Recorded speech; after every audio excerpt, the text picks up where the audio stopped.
हमने इसके पहले काइनेमेटिक्स इक्वेशन पढ़ा था, कैसे किस मेथड के थ्रू हम फाइंड आउट कर सकते हैं। हमने दो मेथड पढ़ा था, एक ग्राविकल और दूसरा कैलकुलस मेथड के थ्रू। हम अगला टॉपिक पढ़ाने आपको जा रहे हैं, motion in a plane. Motion in a plane क्या है? Motion in a plane. ये होता क्या है इसके बारे में पहले समझे, उसके बाद कहानी समझे। मोशन तो आपको मैं पहले ही बताया है, मोशन का मतलब अगर किसी का पोजीशन चेंज हो रहा है विद रिस्पेक्ट टू टाइम, उसी को हम मोशन कहते हैं। रेस्ट किसे कहते हैं? इसका दूसरा भाई का नाम है रेस्ट। रेस्ट उसको कहते हैं जिसका पोजीशन टाइम के साथ चेंज ना हो, उसी को हम रेस्ट कहते हैं। मोशन उसको कहते हैं जिसका पोजीशन चेंज हो विद रिस्पेक्ट टू टाइम, उसी को हम मोशन कहते हैं। इन अ प्लेन, अब तुम चक्कर खा रहे भैया, प्लेन होता क्या है? प्लेन होता क्या है? ये तो बहुत बड़ा प्रॉब्लम था। हमारा एक स्टूडेंट हमसे पूछ दिया, भैया सर आप बताओ प्लेन होता क्या है? हमें आज तक समझ में ना आए, हमें आज तक समझ ना आवे प्लेन होता क्या है। प्लेन हम कैसे आइडेंटिफाई करेंगे भैया यही प्लेन है?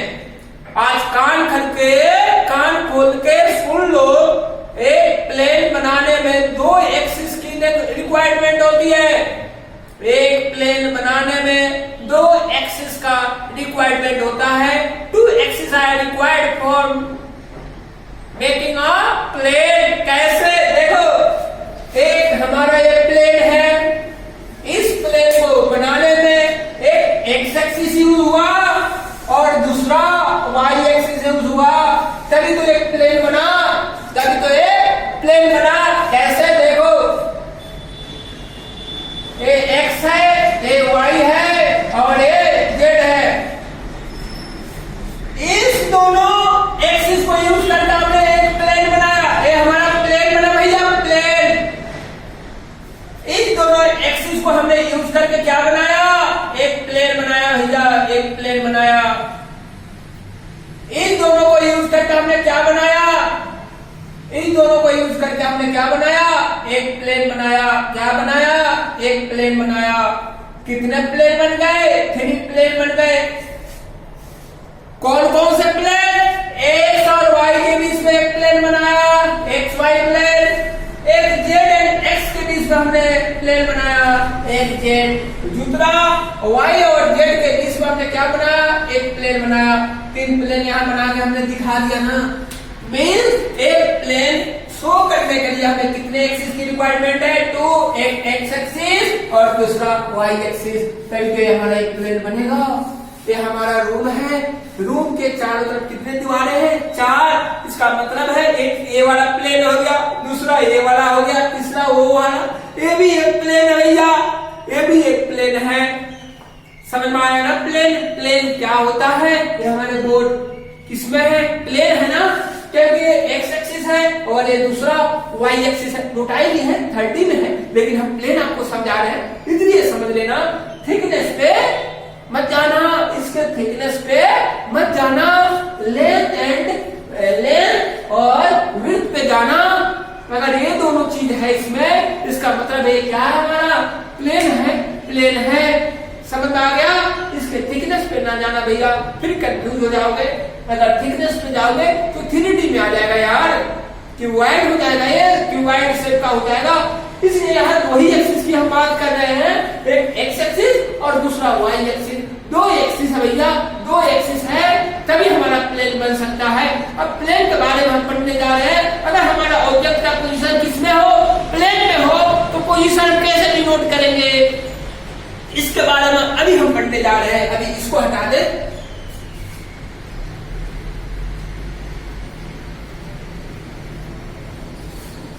देखो क्या हुआ, हमारा मामू आए, क्या लेके? मिठाई लेके आए थे हमारा मामू।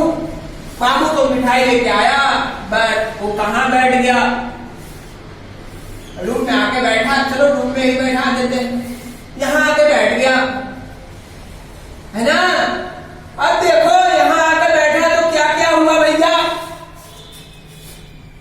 ये हमारा रूम था जहां मैं रहता था, और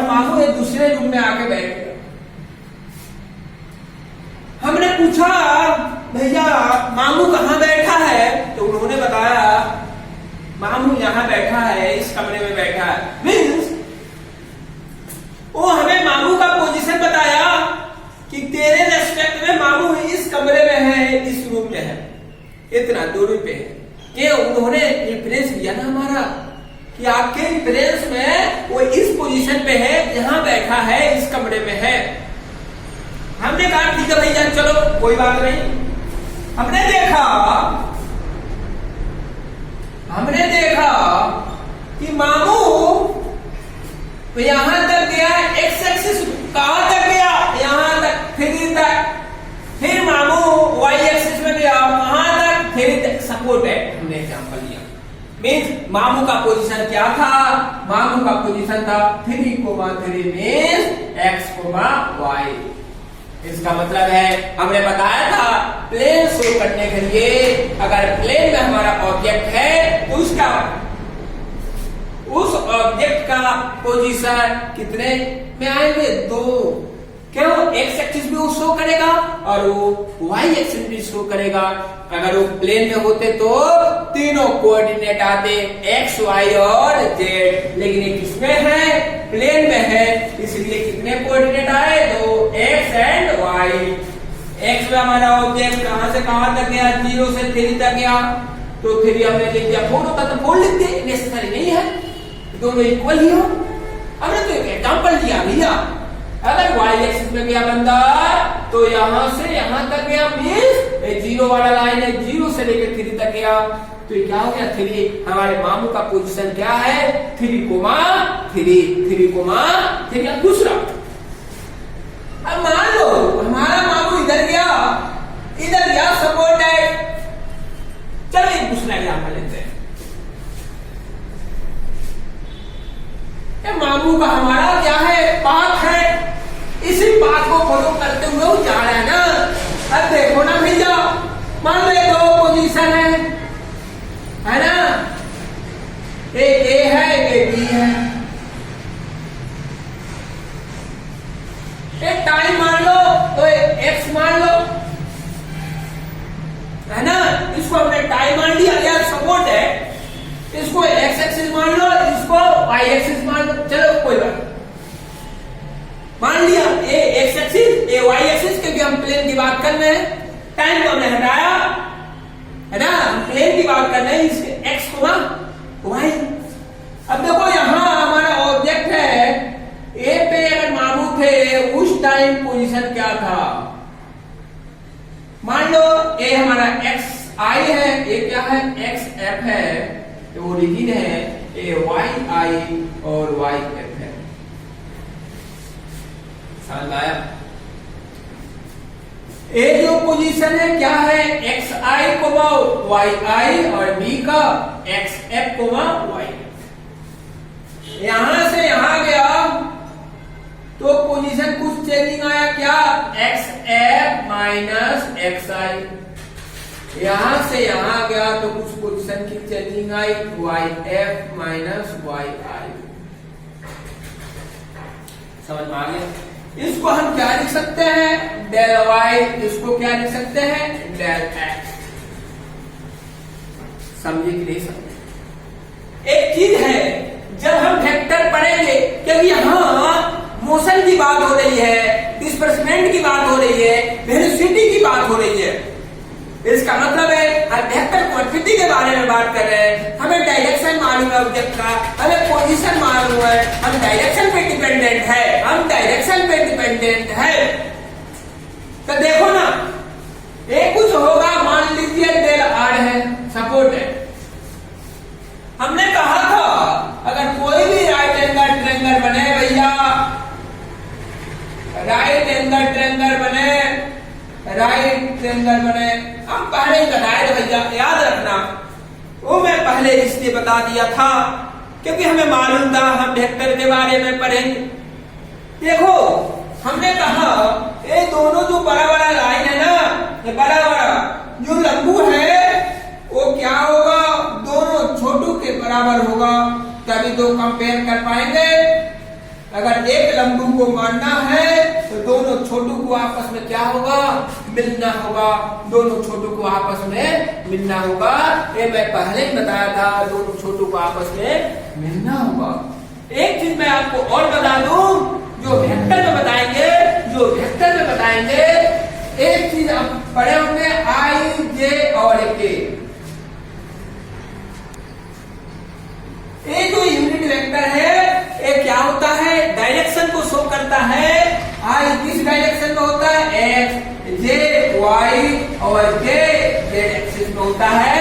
तीनों क्या शो करते हैं, ये यूनिट वेक्टर होते हैं। ये क्या शो करते हैं, डायरेक्शन को शो करते हैं। मैं आपको इसके बाद क्या पढ़ाऊंगा, वेक्टर के बारे में बताऊंगा। वेक्टर बहुत ज्यादा इंपोर्टेंट चैप्टर है, इसलिए आप ध्यान से पढ़ना। अब देखो, ये हमारा एक्स एक्सिस है, ये हमारा वाई एक्सिस है। अगर डेल आर लिखना है, चेंज ऑफ पोजीशन लिखना है, तो कैसे लिखेंगे, डेल एक्स आई के लिए किस डायरेक्शन में है, एक्स के डायरेक्शन में है। हमें तो डायरेक्शन शो करना है। ये तो हमने जुगाड़ बताया, ये हमने तो उपाय बताया। आप कभी अगर कंफ्यूज हो जाए तो ऐसे कर लेना, आपको याद आ जाएगा। ये तो कहीं लिखा नहीं है, हम तो अपने दिमाग से बताए, अपने कॉमन सेंस से बताए कि आपको याद करने का जुगाड़ क्या है, जैसे हमने जुगाड़ बनाया था अपने टाइम में याद करने के लिए। अब देखो दूसरा क्या है, डेल वाई है भैया, तो किस डायरेक्शन में है, जे वाई डायरेक्शन में है ना, इसलिए हमने डायरेक्शन क्या कर दिया, शो कर दिया भैया, शो कर दिया। एक चीज और है, इसके अगर पोजीशन चेंज हो रहा है तो टाइम भी चेंज होगा, ये फिक्स है।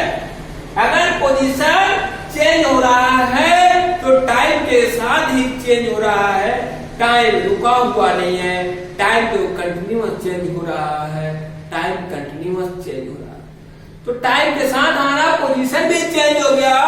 इसलिए हमने क्या किया, डेल आर को डेल टी से डिवाइड कर दिया, क्योंकि चेंज ऑफ पोजीशन करने में कुछ टाइम भी लगा होगा, टाइम का चेंजिंग भी आया होगा। तो इधर डिवाइड किए, तो इधर इन्होंने कहा भैया हमें भी डिवाइड कर दो, हमारा दिल नहीं लगता आपके बिना, तो हमने भी तो डिवाइड करके दिखा दिया। अब देखो एक नया चीज आप नोट कर ले, फिर मैं यही बताता हूँ। जस्ट क्या हमने कल नहीं, पहला लेक्चर में और सेकंड लेक्चर में भी हमने वेलोसिटी की बात की थी, चेंज ऑफ पोजीशन की बात की थी, चेंज ऑफ पोजीशन की बात कर दी। इसका मतलब है वेलोसिटी हमने बताया था क्या होता है, change of velocity upon change of time. ये तो हम पहले ही बताए थे, बचपन से ही बताते आ रहे हैं।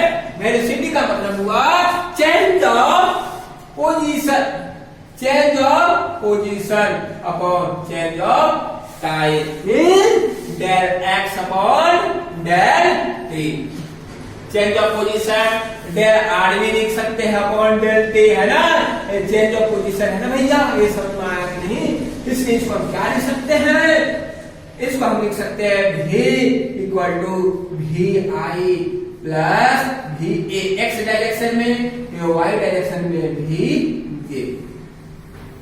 समझे कि नहीं, मतलब वी एक्स हमारा क्या है, del x upon del t, v y क्या है, del y upon del t. ये जो वी एक्स है ये किस डायरेक्शन में वेलोसिटी है, एक्स डायरेक्शन में है। वी वाई का मतलब हुआ ये वेलोसिटी इस डायरेक्शन में है, वाई डायरेक्शन में है, वी डायरेक्शन में है, वाई डायरेक्शन में है। अगर इसको भी अगर हम क्या करते, अगर इसको भी हम क्या लिखते, del V upon del V X upon I plus del V Y upon J. इसको अगर हम चेंज ऑफ टाइम से डिवाइड कर देते हैं, कर सकते हैं, हमें क्या मिलेगा, एक्सेलरेशन क्या होता है, change of velocity upon change of time v upon t। तो क्या हो गया, a आ गया, ये हो गया a x i plus a y j। Acceleration x direction में ये है, एक्सेलरेशन y डायरेक्शन में ये है। a x हमारा क्या हो गया, चलो यहां लिख देता, यहां स्पेस है हमारे पास। ये x क्या हो गया, dvx अपॉन dt, यार डेल भी लिखो, del vx upon del t। A y क्या आ गया, del vy upon del t, है ना, या dvy अपॉन dt, है ना। ये लिख लो, इतना चिपका लो। अगर आपको समझ में ना आवे तो आप हमें पूछे, कमेंट करें, मैं आपको बताऊंगा, फिर बताऊंगा, आपको समझ आवे। Thank you.